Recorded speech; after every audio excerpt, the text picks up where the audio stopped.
So today's video is going to be all about vampires in Harry Potter. As surprising as it may seem, there's not too much focus on vampires in the Wizarding world, and they're not mentioned much by fans either. Hello everyone and welcome back to another video. Vampires in Harry Potter. They do exist, they are looked upon as magical beings, and I'm going to talk about them in as much detail as possible. I'm going to stick to how they're portrayed by the Wizarding World standards, as there are different rules in different vampire franchises. In addition to that, I'm going to reveal a character that J.K. Rowling developed for the books, but that she eventually cut out.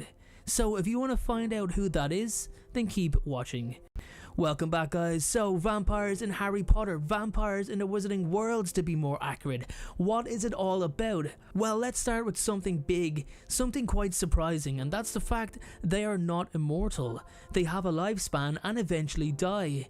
Some of the oldest recorded living vampires in the Wizarding world have made it to over 200 years old. Now this is a massive deal in the vampire world, as being immortal is part of the vampire's curse, and what attracts wannabes in the first place: the chance to live forever. Now I've checked several different franchises and not one of them had immortality crossed off the list, so it's quite strange that J.K. Rowling would do that, but I guess it's her way of standing out from the others. Vampirism is also considered a parasitic plague, and the person's body does appear to die in order for the plague to take over, so it's not entirely clear if the killing curse would be in any way effective. Garlic is also quite potent to vampires and can keep them at bay when it's in close proximity, and although they do rely on blood as their primary food source, they can also eat regular food. As vampires are magical creatures, they therefore live in and are affiliated with the Wizarding world. There exists a society for the tolerance of vampires which, by its given name, must campaign for greater acceptance of vampires and their culture in the magical world, given their seemingly malignant reputation. The Wizarding world also sets guidelines to prevent exterminating vampires outright, although Rita Skeeter has always thought differently, as she would love to see them, and I quote, stamped out. Vampire nature is considered quite interesting and are studied in first, second and third year Defense Against the Dark Arts classes at Hogwarts School of Witchcraft and Wizardry.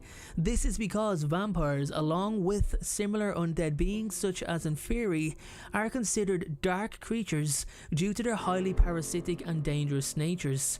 There aren't too many accounts of close associations with vampires throughout the Harry Potter books.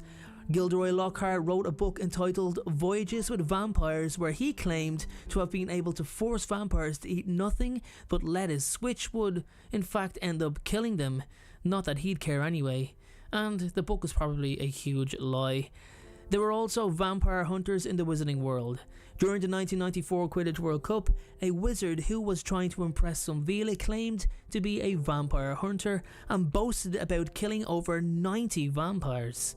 Nothing was said about him or the situation ever again. Eldred Warple, who was a writer and once tried to convince Harry Potter to write a biography, spent some time living with vampires in order to get a better understanding for them, and wrote a book entitled Blood Brothers: My Life Amongst the Vampires. The only reason I can imagine for him even being tolerated would be because the vampires wanted the public to see them in a different light.